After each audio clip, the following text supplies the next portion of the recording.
Olá galera, tudo bem? Eu sou o Rodrigo e hoje a gente vai conversar então sobre o incrível Cirandas de Pedra da Lígia Fagundes Telles. Bom, gente, o que é este livro? Eu já tinha tido um contato com a Lígia Fagundes Telles, que foi o suficiente para eu querer ler tudo dela, que foi um conto chamado Venha Ver o Pôr do Sol. Esse conto é uma das coisas mais incríveis e mais impressionantes que eu já li na minha vida. E esse livro aqui também é uma das coisas mais incríveis e mais impressionantes que eu li na minha vida também. E vamos conversar um pouquinho então sobre a história do Ciranda de Pedra. Bom, a história do Ciranda de Pedra a gente vai acompanhar aqui a Virgínia, que é filha da Laura. E a Laura foi casada com o Natércio. E com o Natércio ela teve a Virgínia, a Bruna e a Otávia. Ela teve essas três filhas, sendo que devido a uma paixão muito forte por um médico que acaba se tornando amante, a Laura acaba se separando do Natércio e vai morar com esse amante, que é o Daniel. E dado isso, a gente começa a acompanhar então a história da Virgínia, que acabou indo morar com a mãe por conta do divórcio dela com o Natércio. E num primeiro momento a gente vai acompanhar aqui a relação da Virgínia com a Laura e com o Daniel. E à medida em que o livro vai se desenrolando, a gente vai vendo a Virgínia tentando entender por que a mãe se separou do pai, do Natércio, e vai tentando ali reaver a situação entre a Laura e o Natércio, e com isso vai criando um certo ressentimento pelo Daniel. Sendo que, devido a alguns acontecimentos, a Virgínia acaba tendo que morar com o Natércio, com o pai dela. Porque é o seguinte, a Laura, ela, a gente não sabe muito bem o que ela tem, mas a gente sabe que ela sofre de algum problema mental ali, que eu deduzi ser bipolaridade, e que ela acaba não tendo muitas condições de ter um relacionamento saudável com a Virgínia e nem mesmo com o Daniel. Então, todo o clima que a Virgínia vive ali naquela casa com a mãe e com o padrasto é uma coisa muito estranha, porque a mãe não consegue reconhecer a própria filha e quando reconhece é sempre em picos de humor. Então, acontece uma determinada situação ali naquele núcleo familiar em que a Virgínia acaba tendo que morar com o pai e com as irmãs. E a partir do momento em que a Virgínia tem que morar com o Natércio e a Bruna e a Otávia, ela acaba entrando ali naquele núcleo familiar e naquele pequeno núcleo daquela casa que é formado não só pelo Natércio, pela Bruna e pela Otávia, mas também pelos amigos das irmãs dela, que são o Afonso, o Conrado e a Letícia. E a partir daí, então, a história do Ciranda de Pedra vai se desenrolar com a Virgínia tentando entrar nesse ciclo ali das irmãs e dos amigos das irmãs e tentando entrar e entender as relações entre aquelas pessoas e também tentar desvendar a relação entre a mãe e o Daniel, a relação da Laura, que é a mãe dela, com o Natércio, que é o pai dela. Então, assim, o livro a gente vai tentando ali, vai montando esse quebra-cabeça e vai entrando, então, nessas cirandas de pedra.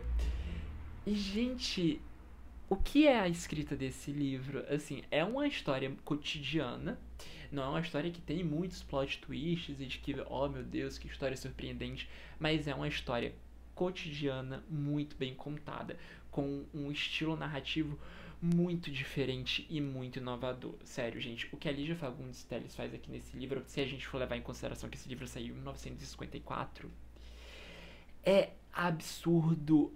O que essa mulher faz na escrita dela é assim de embasbacar qualquer leitor.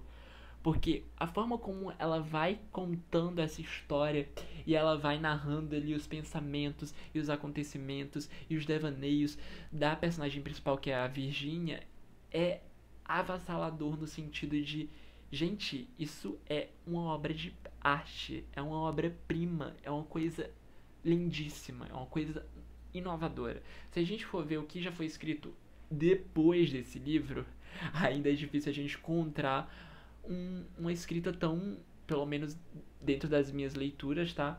Uma escrita tão nova e uma escrita tão fresca e de que mesmo passados 60 anos esse livro ainda continua muito atual e muito inovador para um leitor, sei lá, de 2020, gente. Esse livro foi escrito em 1954. E isso é brilhante, isso é incrível, sabe? E a forma como a Lígia Fagundes vai tratando o relacionamento entre esses personagens e a forma como o livro realmente parece uma grande ciranda em que, ao mesmo tempo, que eles estão muito perto quando a Ciranda se junta, logo após estão muito separados, estão muito distantes e estão rodando e vendo o fluxo da vida passar tão rápido. É fenomenal. É assim, gente, sério. O trabalho que a Lígia Fagundes Telles faz aqui nesse livro é de, assim, bater palmas, porque é absurdo e é lindíssimo. É uma das melhores coisas que eu já li na minha vida, é uma das melhores escritas que eu já tive a oportunidade de ler. E depois de ler esse livro aqui, eu tô querendo ler tudo dela.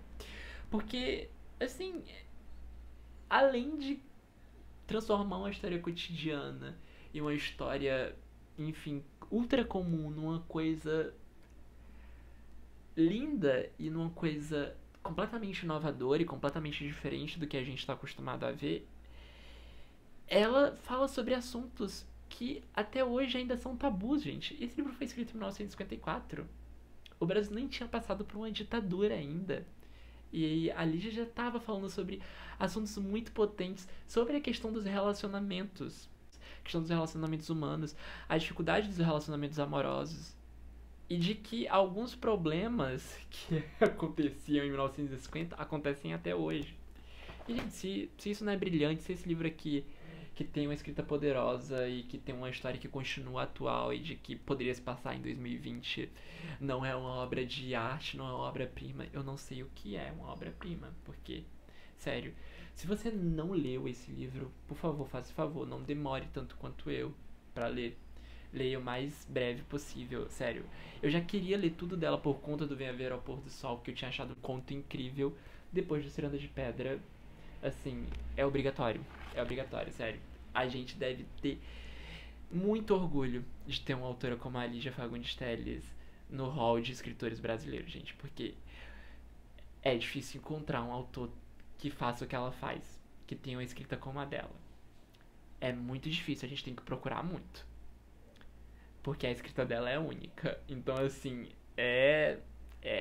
esse livro aqui é absurdo, gente. Isso daqui é uma obra-prima. Eu sei que esse livro já é considerado um dos mais importantes, mas eu quero ressaltar aqui que esse livro é foda pra caralho. E de que, se você gosta de literatura, você precisa ler esse livro. Precisa ler urgentemente. É isso. Sem mais, gente. O trabalho é espetacular e completamente inovador. É, tipo, bizarramente bom. E foi isso, eu tô ainda chocado com esse livro. Tô chocado com a escrita dessa mulher. Tô chocado com tudo. Sério. Leiam Ciranda de Pedra. Espetacular. É isso, gente. Se gostaram do vídeo, se vocês já leram Ciranda de Pedra, deixem nos comentários aqui embaixo. Se vocês gostaram do vídeo, deem aquele likezinho e se inscrevam aí no canal pra acompanhar mais vídeos, que tá saindo bastante coisa interessante aqui, porque as leituras que eu tô fazendo estão sendo muito legais e eu tô adorando compartilhar aqui com vocês, tá bom? É isso. Um beijo, até a próxima. Leiam Ciranda de Pedra. Beijão.